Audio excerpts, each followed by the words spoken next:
Hey everyone, this is John the Watch Concierge, and today I'm going to be doing a review of this beautiful Pagani Design watch from my collection. And this is the homage to the Omega Seamaster. And I've done a review of a similar watch also from Pagani Design. It was also an Omega Seamaster homage, but specific to the 007 edition where Daniel Craig participated in the design of the watch as well as the color of the lume, which was like this orange vintage style lume, which was very cool. And yeah, so now I also have this. Well, I've had it for a while, but this is the first time I'm reviewing it, and I haven't really worn it that much except for recently. I usually start wearing the watches a few days before I do a review, just to kind of get the feel of the watch and an idea of how much I actually like the watch and any details that I might notice and things like that. So before we start talking about the watch, I just wanted to show you, this is of course the typical stuff you get with the Pagani Design watches. You get the user's manual and the guarantee card, and this is the typical simple box. If you don't want to pay extra for the larger box that they have. Probably paid around $100 or so for this watch after discounts and everything on AliExpress. Not a bad deal. I think it's a little bit more pricey right now, but you know, maybe if they have another sale soon, maybe in November I think is when they have the next sale, and that will be maybe a lot of good discounts that you'll be able to take advantage of. So but let's take a look at this beautiful thing right here. Look at the finishing on this. It's just really nice. I think they've done a really good job on this one compared to most of their watches. I think this one and probably the Longines Spirit homage that they did is also one of my favorite watches that they've done, because the finishing and just the quality of the watch feels really incredible. Most of their watches, I think they're good quality. There's minor errors, of course. Even with this one, the bezel doesn't align exactly how I want it. So you can see here that once I start turning this thing,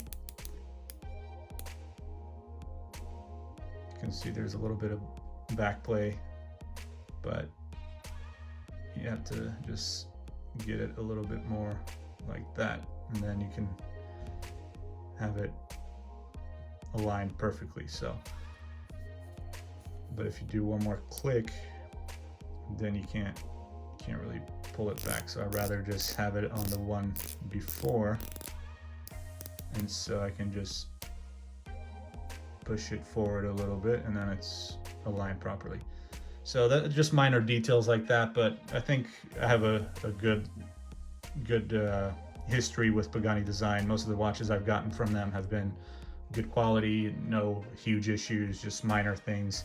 But the quality of finishing on this one I think is definitely really good, and I just love the black and white combination. They'd have other colors as well, but I think this one was the one that really stood out for me the most, as well as with this rubber strap or silicone strap that you get. It's not the easiest to put on initially, but once you get the hang of it, you'll understand how to get this complex system here. You just kind of have to fold the strap out. You have to fold it in and then pull it out to then adjust the where you want it adjust it to. So, but it's got a nice clasp, good finishing on the clasp as well, and you get the Pagani Design logo right there, and buttons right along the side. Makes it easier to to really take it out and push it back in. It's no problem. Favorite part about it, as well as the applied indices, is just they kind of have that glossy look to it, so you can see how it really stands out when the light is reflecting on the dial and on the watch.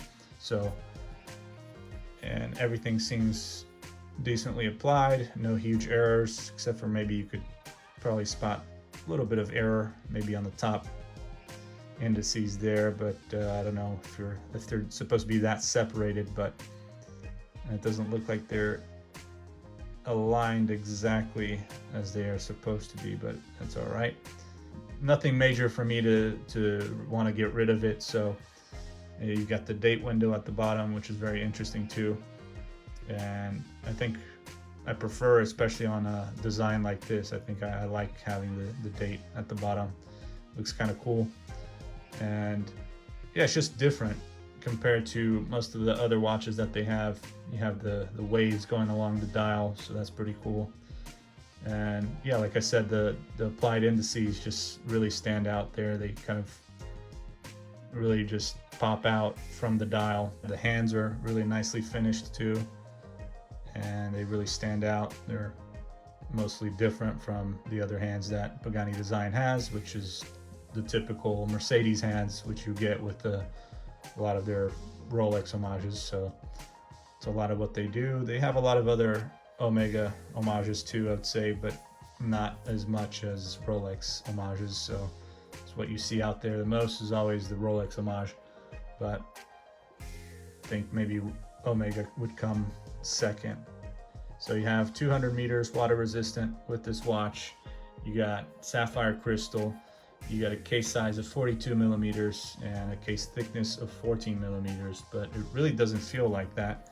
I mean, it just feels really comfortable. It doesn't feel like it's huge, but 42 typically isn't huge either, but it just feels like it's a decent size. And the thickness definitely doesn't feel like 14 millimeters either. I would say it feels more like a 12 millimeter case thickness. And yeah, it's just an overall very good looking watch. The strap feels really comfortable. Ceramic bezel insert, and you got the lume on here, which is the Super Luminova BGW9. I mean, this thing lit up quite easily when I was outside yesterday, and when I went back inside and ended up going to bed with this watch, I saw the whole lume just really stand out quite well at night. So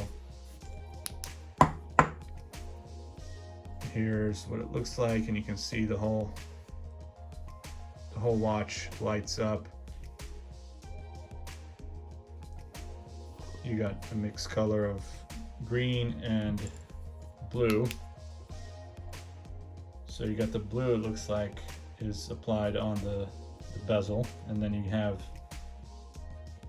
the green within the indices, which might be actually the C3 lume and not the Super Luminova. So the Super Luminova might be just on the bezel. But look how strong it is. That's pretty good. So that's as much as I can show you at the moment, but trust me, this is one of the better looms that you'll get with the Pagani Design watch, I think. And yeah, just overall great finishing. You got the screw-in crown, which helps, of course, with the 200 meters water resistant, which is also not typical of Pagani Design. They just do usually the 100 meters water resistance. You have the NH35 movement, which is also very common. You have the hacking second hand, nice crown guards, decent sized, good sized crown as well, so it's not huge like some of the Pagani Design homage to the Rolex Submariner, where you have some models where the crown is just huge and the crown guards are a little bit small, so it doesn't seem like it would make a difference in terms of protecting the crown. And here's the case back. You got the exhibition case back here with the NH35 showing, which is not that impressive considering there's no decoration or anything, so it's very basic, very simple, but it's always fun when you can see that balance wheel going. Screw-in case back as well. You can see the back of the silicone strap is also kind of detailed. You got the decoration here with the waves. Then you have the Pagani Design right there in the back. Reference of this watch, so you should have it on here. There you go, that's the PD1685 is the reference number. And I'll also put a link to the watch. So I'll post links from Amazon and AliExpress if I can find them. But yeah, thanks for watching this video, and make sure to subscribe, like, check out all the other videos on the channel. and let me know what you think of this very cool sports watch. It's also a dive watch, considering you actually have 200 meters of water resistant on this one. So most Pagani Design watches, even the diver style watches, or the ones that are supposed to be diver homages to real diver watches, they usually just have 100 meters water resistant, which I wouldn't consider a dive watch. I would say 200 meters water resistance is usually what you'll need to have a watch be considered a diver watch. And then you actually have the official divers certification watches, where you got, you know, professional diver watches that have a proper diver certification, where it's like usually 2,000 or 1,000 meters water resistance. So it's on a much more professional level, considering 200 meters is decent, and most people don't dive that far down anyways. But it's really about the pressure put on the watch, and not in terms of how deep you go in the water. Anyways, let me know what you think, and I'll see you guys next time. Thank you, and take care.